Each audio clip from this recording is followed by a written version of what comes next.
Alright, तो थोड़ा और देखते हैं।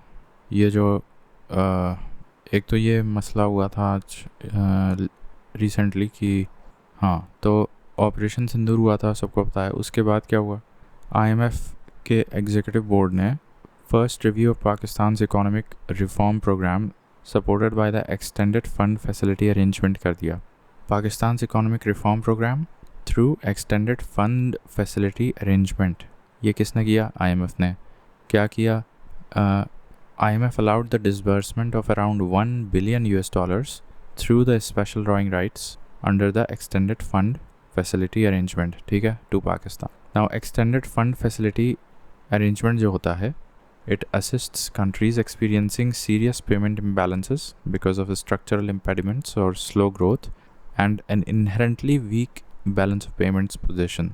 जिनका inherently weak balance of payments position होता है, कुछ स्ट्रक्चरल इम्पेडिमेंट्स होते हैं, स्लो ग्रोथ होती है, ठीक है, सीरियस पेमेंट इम्बैलेंसेस होते हैं, उनको आईएमएफ एक्सटेंडेड फंड फैसिलिटी के तहत इकोनॉमिक रिफॉर्म प्रोग्राम देती है। तो पाकिस्तान को $1 बिलियन मिला था। It also approved lending of $1.4 billion, that is SDR 1 billion, under the resilience and sustainability facility lending program. तो ये एक नया आ गया, मतलब कुल मिला के $2.4 बिलियन दे दिए। $1 billion under the structural economic reform programme under the extended fund facility arrangement, और दूसरा आ गया तुम्हारा resilience and sustainability facility RSF, उसमें $1.4 बिलियन दे दिया। Now India criticise the approval of the lending and abstained from the voting process. अब कुछ शब्दावली देख लो IMF की। what is the mechanism through which member countries can borrow money? तो एक होता है special drawing rights. It is an international reserve asset created by the IMF in 1969 to supplement its member countries' official reserves. It is not a currency but serves as the unit of account of the IMF and other international organizations. तो ऐसा समझ लो कि IMF is like सभी देशों का एक common central bank है। उसमें जो देश जितना अपने खाते में पैसा रखता है उसके बेसिस पे उसको कुछ विड्रॉ करने का, उस पे उसको ब्याज तो मिलता ही है, साथ ही साथ किसी टाइम ऑफ इमरजेंसी पे कुछ अनकंडीशनल स्पेशल ड्राइंग राइट भी मिलता है, ठीक है। तो but that is somewhat mathematically correlated with the amount of deposits that you made in the IMF। तो ऐसे विड्रॉइंग राइट्स को स्पेशल ड्राइंग राइट्स बोलते हैं। And it is an international reserve asset created by the IMF in 1969. Year is important. It is not a currency but serves as the unit of account of the IMF and other international organizations. Its value is based on a basket of 5 currencies. तो उसमें जो 5 लोग basically 5 currency में deposit कर सकते हो पैसा, US dollar में, यूरो में, चाइनीज़ रेमनिबी में, जापानीज़ येन में और ब्रिटिश पाउंड स्टर्लिंग में। तो इंडिया को भी अगर अपना खाता, इंडिया का तो है ही वहाँ पे, बट अगर पैसा वहाँ डिपॉजिट करता है इंडिया तो इन्हीं 5 में से किसी एक करेंसी में कर सकता है। ध्यान रहे यहाँ रशियन रूबल नहीं है, ठीक है। तो India criticise the approval of lending and abstained from voting process. Now IMF के बारे में थोड़ा और देख लेते हैं। So it was established in 1944 through the Bretton Woods conference, जिसका दूसरा ऑफिशियल नाम था UN monetary and financial conference 1944 along with the World Bank, ठीक है। तो ये 1944 में जब बना था तो वर्ल्ड बैंक के साथ बना था, और IMF का हेडक्वार्टर वाशिंगटन DC USA में है। अब इसका मैंडेट क्या है? Promoting global macro economic and financial stability इसका ऑब्जेक्टिव है। It provides short and medium term loans to help countries that are experiencing balance of payment problems. Then it provides technical assistance and training to help governments to implement better economic policies, ठीक है। अब इसकी membership 191 countries हैं, India is also member of that. Now in order to become a member of the World bank a country must first join IMF। देखो ये condition मुझे नहीं पता थी, तो मैं वर्ल्ड बैंक का मेंबर बनने के लिए पहले IMF का मेंबर बनना पड़ेगा, ठीक है। नाउ ऑर्गेनाइजेशनल स्ट्रक्चर देखें तो इसमें एक बोर्ड ऑफ गवर्नर्स होते हैं, देन एक एग्जीक्यूटिव बोर्ड होता है, और फिर एक International Monetary and financial committee होती है IMFC, ठीक। फिर से बता दे रहे हैं, थ्री टीयर स्ट्रक्चर होता है IMF का। सबसे ऊपर होता है एक बोर्ड ऑफ गवर्नर्स, फिर एक एग्जीक्यूटिव बोर्ड होता है, और लास्ट में एक International Monetary and financial Committee होती है. So the monetary and financial committee is the last tier, तो which is just an advisory body and represents member countries और ग्रुप ऑफ कंट्रीज़. ठीक है. नाउ फिर जो सेकंड टीयर पे होती है executive board, which is 25 member board, oversees the day to day work, normally makes the decision based on consensus but sometimes takes formal votes. The votes of each member are equal to the sum of its basic votes, equally distributed among all members, and quota based votes so that a member's quota determines its voting power. ये एक ख़राब बात यहाँ है कि IMF में Kota based voting system है. That means जितना तुम पैसा डाल के डिपॉजिट्स में रखे हो उतना ही तुम्हें वोटिंग का अधिकार मिलेगा. ठीक. So that is how the executive board functions. Then board of governors, the highest decision making body of the IMF, which is composed of one governor and one alternate governor from each member countries. So that is the board of governors. तो एक governor as well as one alternate governor from each member countries. कुछ IMF reports निकालता है, very famous World Economic Outlook and Global Financial Stability Report etc. ठीक है. अब key lending instruments of the IMF funds, कुछ अगर इनके हम lending instruments देखें तो जैसे अभी ऊपर हमने देखा था ये एक क्या था RSF resilience and sustainable facility, और ऊपर क्या इसके ऊपर क्या दिखा था EFF एक्सटेंडेड फंड फैसिलिटी.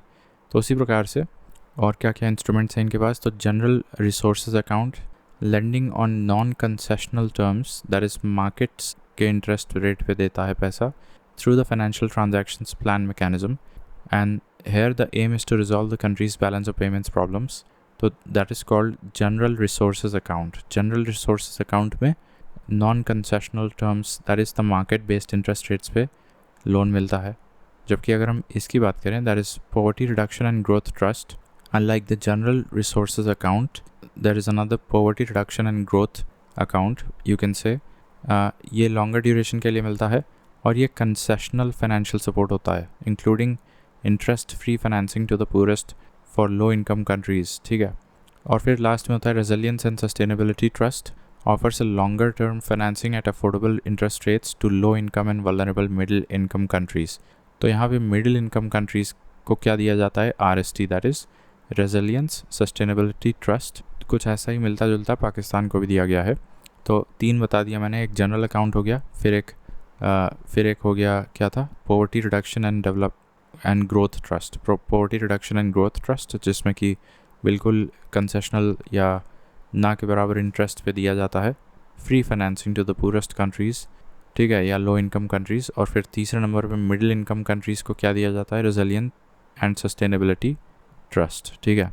और उसमें भी लॉन्ग टर्म होता है और बहुत अफोर्डेबल इंटरेस्ट रेट्स होते हैं. नाउ इतना काफ़ी है जानने के लिए. ठीक है. और इसमें जो नॉन कंसेशनल वाला मार्केट रेट पे जो देता है, दैट इज़ जनरल अकाउंट, उसमें लोन उतना ही मिलता है जितना तुमने कोटा के रूप में डिपॉजिट कर रखा है. ठीक है. तो इसके कुछ कीवर्ड्स देख लो. ये जो एक्सटेंडेड फंड फैसिलिटी है ये इसी में जनरल में आता है. ठीक है. मार्केट रेट पे मिलता है. सो general market based interest rate पे मिलता है पैसा. जबकि short term liquidity, SLL, flexible credit line, ये सब तुम्हारा इसी में जनरल में आता है. जबकि जो दूसरा वाला था तुम्हारा जो मिला था पाकिस्तान को, RSF resilience and sustainable facility lending program, वो किस में आता है, रेजिलियंस एंड सस्टेनेबल वाला इसमें आता है. Resilience and sustainability facility RSF, वो बेसिकली डेवलपिंग कंट्रीज़ को बहुत ही अफोर्डेबल, लॉन्ग ड्यूरेशन के लिए अफोर्डेबल इंटरेस्ट रेट्स पे दिया जाता है. दैट इज़ तीसरी कैटेगरी में. बिल्कुल ही गरीब नेशंस को तो बिल्कुल फ्री फाइनेंसिंग की जाती है. उसके भी देख लो, उसके अंत में सिर्फ CF आता है बार बार देखो. ठीक है. Credit facility to address the low income countries in resolving balance of payment crisis. ठीक है. तो ये हम समझ गए. EFF तुम्हारा आता है जनरल अकाउंट में. फिर तुम्हारा ये क्रेडिट फैसिलिटी इंस्ट्रूमेंट्स आते हैं तुम्हारे एक्सट्रीमली पॉवर्टी डेस्टिट्यूट या लो इनकम कंट्रीज़ में फ्री फाइनेंसिंग मिलती है. और डेवलपिंग कंट्रीज़ को RSF मिलता है, रेजिलियंस एंड सस्टेनेबल फैसिलिटी. ठीक है. अब इंडिया का कंसर्न क्या है कि ये जो लेंडिंग हुई है ये ऑफ कोर्स मिस यूज़ किया जाएगा, and it could be used for military and state sponsored cross border terrorist activities.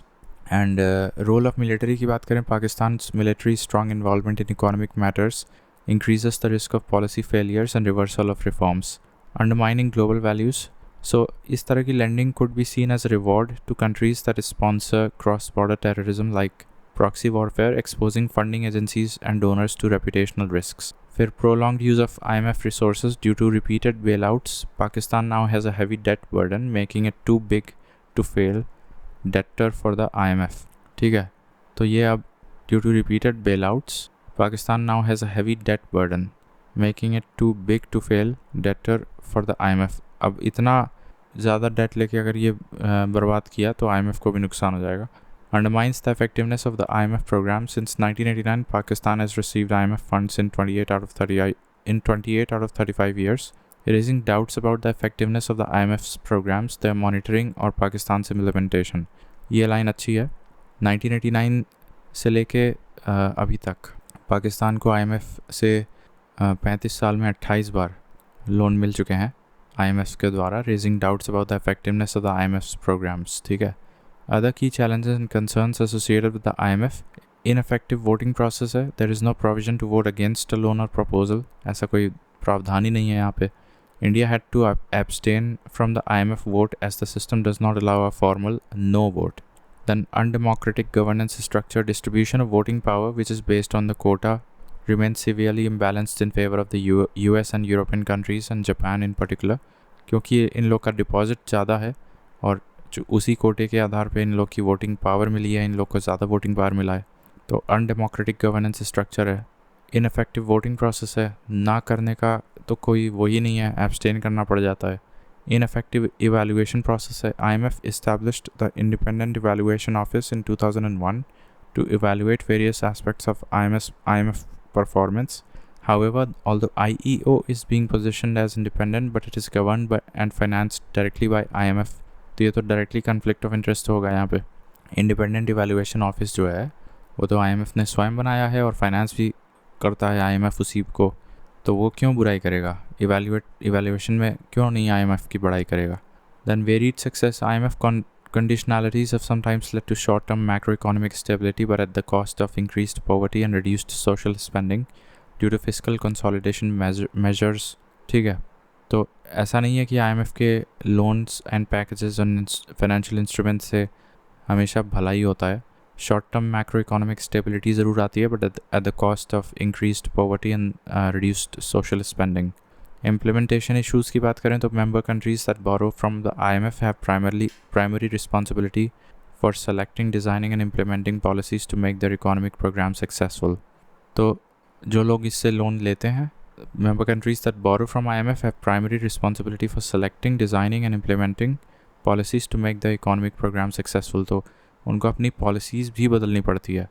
ठीक है, तो इम्प्लीमेंट करना थोड़ा सा मुश्किल होता है बिकॉज पॉलिसीज़ भी बदलनी पड़ती है एज़ पर द IMFs. तो कंक्लूजन देखें तो while IMF plays a crucial role in stabilizing the global financial system, it faces serious challenges related to governance imbalance, rigid conditionalities, etc. To remain credible and effective, it must accelerate quota and voting power reforms. Quota-based voting reforms को ले आना चाहिए to reflect the rise of emerging economies and enhance transparency and accountability in its lending and evaluation process. Transparency और accountability बढ़ाना चाहिए evaluation process में इसके. ठीक है, तो that is about the IMF's loan given to Pakistan in the aftermath of Operation Sindoor. ठीक है, तो ये आर्टिकल ठीक है कर लिया हमने.